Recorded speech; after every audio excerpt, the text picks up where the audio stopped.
quando a gente fala da parte de divisão celular, tem alguns conceitos de ciclo, né, celular, tem alguns conceitos que é interessante que vocês tenham antes da gente começar a falar nisso, tá? E esses conceitos estão relacionados principalmente com material genético, então com DNA, como esse material genético se comporta, como que ele existe ali dentro da célula, tá? E por que é importante que vocês saibam algumas coisas a mais sobre o DNA antes da gente falar de divisão celular? Porque, basicamente, é esse DNA que vai definir o que a célula deve fazer, então, que característica que essa célula deve ter, se ela deve ser um neurônio, se ela deve ser um enterócito, enfim. E também, como esse material genético ele também é importante para que eu possa gerar células filhas com as características adequadas, né? Então, com um conjunto de informações suficientes para que essa célula funcione, tá? E daí a gente pensa em dois tipos de divisão celular, que são a mitose e a meiose. A mitose para gerar células iguais à célula mãe, então uma célula da pele gerando uma outra célula da pele, e a gente tem a meiose, que é o processo para gerar células reprodutivas. E pensando nisso, esse DNA e esses processos de divisão celular, eles são muito importantes para que exista hereditariedade. Então, não só para que eu gere células filhas, mas para que possa ser gerada uma prole também. Né? Isso desde nós, né, seres humanos, até um ser, até, sei lá, uma planta, enfim. Tá? Então, todos esses seres vivos precisam de alguma forma, todos os seres vivos precisam de alguma forma de divisão celular para conseguir gerar uma prole, tá? E basicamente, quando a gente fala de processo de divisão celular, a gente fala de como o material genético se replica e se organiza para gerar as células filhas, beleza? Então, eu vou começar a aula de hoje falando sobre o material genético, tá? E depois a gente passa para os processos de divisão celular e controle do ciclo. Então, todos os eucariontes têm como material genético o DNA, ok? Esse DNA, ele sempre vai se encontrar como uma fita dupla. Então, vocês já devem ter cansado de ver aquela escadinha, né? Se bem que normalmente vocês veem ela enroladinha.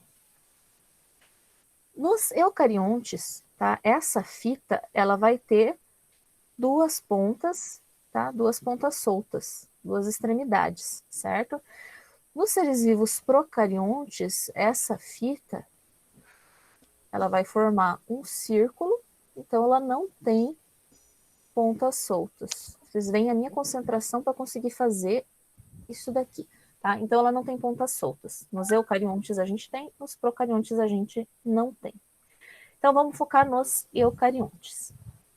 Os eucariontes, eles sempre vão ter algumas moléculas de DNA, tá? Então eu não tenho uma única fita. Então imaginem que isso daqui é aquela estruturazinha toda torcida lá do DNA que vocês estão acostumados a ver, tá? Só para não ficar desenhando.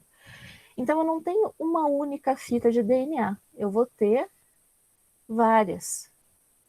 Essas fitas, elas podem ter tamanhos diferentes, tá? Não tem problema. E cada fita, ela vai ter um conjunto de genes específicos, ok? O que são esses genes?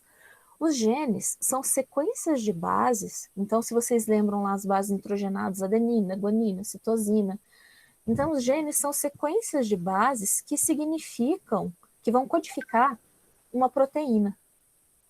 Tá? O que isso significa? No DNA eu tenho algumas sequências que são esses genes, que eu posso utilizar como se fosse uma receita, entre aspas, para os ribossomos, que a gente viu já, né, que fazem proteína, os ribossomos usarem e sintetizarem uma proteína final. Então, o que a gente usa, as sequências de DNA que a gente usa para fazer uma proteína, é o que a gente chama de gene, tá? Isso simplificando, tá, pessoal? Eu não vou entrar nos detalhes sórdidos, porque eu acho que vai ficar pesado para vocês. Vocês vão ver lá na genética molecular que esse gene ele tem algumas sequências antes, umas sequências depois, enfim, tem umas características a mais. Mas a característica principal é que ele está relacionado, né, com síntese de proteína, tá? Então, generalizando bastante, só para dar uma ideia para vocês. Eu tenho no meu DNA também uma série de sequências, né? E quando eu falo sequências, são essas sequências de nucleotídeo, tá? Eu tenho sequências que elas não dão origem à proteína, tá? Essas sequências, dependendo, aí antigamente elas eram chamadas de DNA lixo, porque por muito tempo se achou que elas não tinham função nenhuma. Hoje em dia a gente sabe que elas têm algumas funções bastante importantes aí no funcionamento do material genético, né, epigenético e várias outras funções, tá? Mas elas não sintetizam proteína, ok? Essa característica de um gene ser usado como receita para sintetizar proteína é muito importante porque essas proteínas, elas basicamente são responsáveis por fazer tudo, né, que ocorre no nosso corpo. Elas podem ter um papel estrutural. Não está fácil escrever aqui. Então, elas podem ter um papel estrutural, então formando partes ali da célula. Deixa eu vir para cá porque não está funcionando. Então, formando estruturas ali, tipo proteínas de membrana e por aí vai. E essas proteínas também são muito importantes quando elas agem como enzimas, tá? Quando uma proteína atua como uma enzima, ela pode pegar uma outra proteína, um carboidrato, uma gordura e pode agilizar algumas reações junto com esses componentes, tá? E essas proteínas, essas enzimas, elas são tão importantes que elas são responsáveis, por exemplo, para definir, a partir daquela primeira célula que é formada lá do embrião, essas proteínas são responsáveis por definir que células que vão virar uma perna, que células que vão virar um braço, que células que vão virar a cabeça, que tipo de tecido que vai ser desenvolvido em cada parte do embrião, tá? Para vocês terem noção da importância desses componentes, tá? Então, basicamente, esse DNA, que a gente chama de material genético, ele é esse conjunto enorme de receitas de proteínas, tá? E como eu devo produzir essas proteínas, em que momentos eu devo produzir essas proteínas. Cada ser vivo tem uma sequência, né, específica que define como que esse ser vivo vai funcionar, como que ele vai ser formado. Mas essa sequência, ela não é uma sequência totalmente aleatória, tá? Então eu não tenho uma série de fitas e daí eu tenho um monte de letrinhas misturadas que vão gerar alguma coisa. Não. Eu preciso que esse material genético ele tenha todos os genes que são importantes, então que todas as proteínas que são importantes para que eu possa existir estejam ali, tá? E eu preciso ser capaz de utilizar, né, essas sequências. Isso é importante porque, assim, vamos pensar deixa eu pensar em uma característica, a altura. Tá? Então, vamos pensar na característica de altura de seres humanos. Eu vou simplificar, pessoal, tá? Tem várias características que envolvem vários genes, mas vamos fingir que é só um gene que está envolvido na altura. Vocês sabem, vocês já devem ter percebido, que quando um casal tem um filho, esse filho ele tem algumas características do pai e algumas características da mãe, certo? E às vezes parece uma mistura e você não sabe de onde que veio aquela característica. Vem lá um negócio do tataravô que ninguém esperava, né? Mas enfim, isso tem um motivo, né? Que é basicamente que os pais que vão passar para o filho um determinado conjunto de genes que vão determinar essas características. Isso é importante também porque eu não posso, por exemplo, nascer sem ter um gene que defina, deixa eu pensar, como que o meu coração, como é a forma do meu coração. Entende? Como que os músculos do meu coração se organizam. Se eu não tiver esse gene, eu não serei viável, né? Então não tem como você ter uma prole que não tem alguma dessas características, que não tem essas informações básicas, entende? Por outro lado, tem algumas informações que podem ser perdidas ou alteradas e elas acabam gerando algumas síndromes, tá? Então, às vezes, dependendo de uma mudança ali numa sequência de DNA, a pessoa pode desenvolver, é uma das formas que a pessoa pode desenvolver, por exemplo, a síndrome de Down. Ela fica com uma parte a mais de DNA que não deveria estar lá e acaba desenvolvendo a síndrome. Então, eu preciso que esses genes estejam nos locais certos, tá? e que eu tenho todos os genes importantes. Então, vamos supor que eu tenho um ser vivo, e esse ser vivo, ele tem... cadê os meus azuis? Aqui. Esse ser vivo, ele vai ter lá 1, 2, 3. Imagine que cada um desses riscos sejam uma fita de DNA, tá? Então, esse ser vivo tem lá essas 3 fitas de DNA. Quando eu pego essas 3 fitas aqui sozinhas, né, então eu tenho uma do tipo A, uma do tipo B e uma do tipo C, a gente diz que esse organismo é haploide. Então, haploide. Tá? Por quê? Porque ele tem uma cópia, né, de cada uma dessas fitas de DNA. Isso é o caso, por exemplo, dos nossos gametas, espermatozoide, ovócito, tá? Eles são haploides, eles têm uma cópia de cada fita ali, de cada cromossomo, tá? As nossas células normais, né, que não são as células reprodutivas, ao invés de elas terem uma única cópia, né, de cada um desses tipos de molécula de DNA, nós temos 2 cópias. Uma delas veio do nosso pai e a outra veio da nossa mãe. Então, uma veio do espermatozoide, a outra veio do ovócito, elas se juntam e eu fico com 2 cópias de cada um, tá?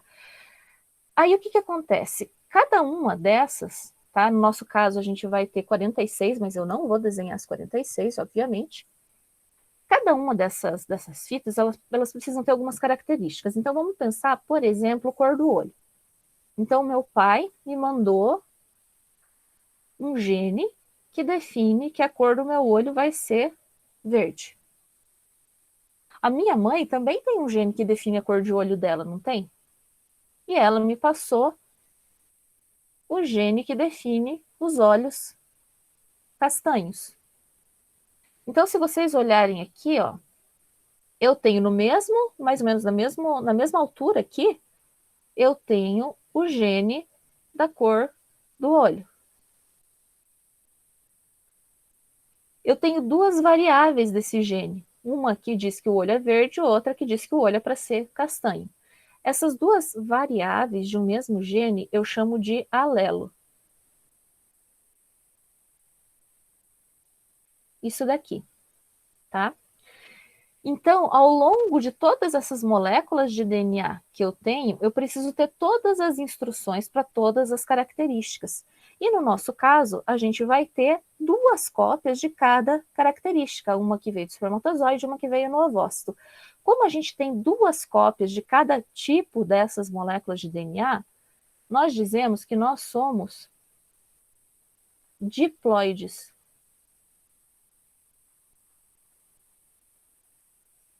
De 2. Então, haploide tem só uma fita de cada tipo, diploide tem 2 de cada tipo, tá? E eu vou seguir mais ou menos essa lógica para todas as características. Então, vamos pensar lá, tipo sanguíneo. Então, eu tenho tipo sanguíneo, meu pai me mandou o tipo sanguíneo tipo A, minha mãe me mandou o tipo sanguíneo aqui do tipo B. Então, reparem que esses genes eles estão localizados aqui na mesma altura da fita, embora eles deem algumas características um pouco diferentes. Né? Os 2 são para a cor do olho, os 2 são para tipo sanguíneo, né? Mas cada um dá para um tipo sanguíneo diferente.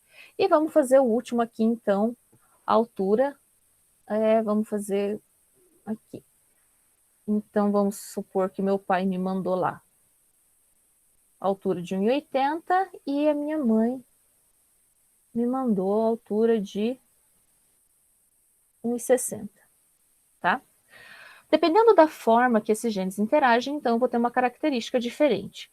Como que isso pode funcionar? Eu posso ter, por exemplo, vamos supor que o alelo aqui do olho castanho seja tão forte que se ele existe, o olho verde não vai aparecer. Então, como ele é muito mais forte, a característica final, que a gente chama de fenótipo, vai ficar o olho castanho. Eu posso ter situações onde os 2 alelos têm a mesma força e a característica dos 2 vai aparecer. É o caso aqui do tipo sanguíneo, quando a gente fala do alelo A e do alelo B. Então, meu tipo sanguíneo vai ser AB.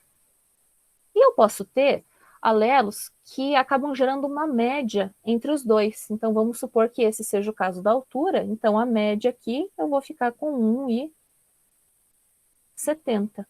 Então, quando eu combino, né, essas duplinhas aqui de alelos, a característica final vai ser uma pessoa de olhos castanhos, com sangue tipo AB e 1,70 m.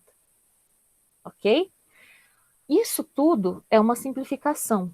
Quando eu falo, por exemplo, em cor de olho, eu posso ter vários genes que vão ter efeito, mais ou menos efeito sobre a determinação da cor do olho. Tá? Quando eu falo de altura, normalmente são coisas mais complicadas. Um dos exemplos mais simples é o do tipo sanguíneo, né? Então, se eu tenho o alelo tipo A, o alelo tipo B, a pessoa fica com sangue AB. Se eu tenho o alelo tipo A e o O, que a gente representa, vou colocar aqui o O, que fica mais fácil. A pessoa vai ter sangue tipo A. Se ela tem o alelo B e o alelo do O, ela vai ser tipo B, então porque o A e o B são muito fortes e não deixam o O aparecer, digamos assim. Mais uma vez, tá, pessoal? Isso é uma super simplificação. E para eu ter o sangue tipo O, eu preciso dos dois alelos do tipo O, que vai gerar o sangue tipo O. Um alelo do tipo A e um alelo do tipo B vai gerar o sangue AB, tá? Quando a gente fala de tipo sanguíneo, basicamente o tipo A, ele define que algumas moléculas vão aparecer ali nas hemácias, o tipo B define que outras moléculas vão aparecer nas hemácias, e o O define que não vai aparecer, que essas moléculas não vão aparecer. Tá? Por isso que quando ele está em conjunto com o A, ele acaba sumindo, ou quando está em conjunto com o B. Porque o A fala, ó, vou colocar essas moléculas ali. O A fala, não vou colocar nada. Beleza, o A colocou as características, a mesma coisa para o B. Agora, quando eu não tenho, né, um outro alelo tipo A ou B falando para colocar alguma molécula na hemácia, o O fica sozinho e ele decide, não vou colocar molécula nenhuma, e a característica final é o sangue tipo O. Mas, enfim, isso é só uma curiosidade. Tudo isso, tá, pessoal, para fazer vocês entenderem que eu preciso ter essas duplinhas de genes, tá, para gerar todas essas características.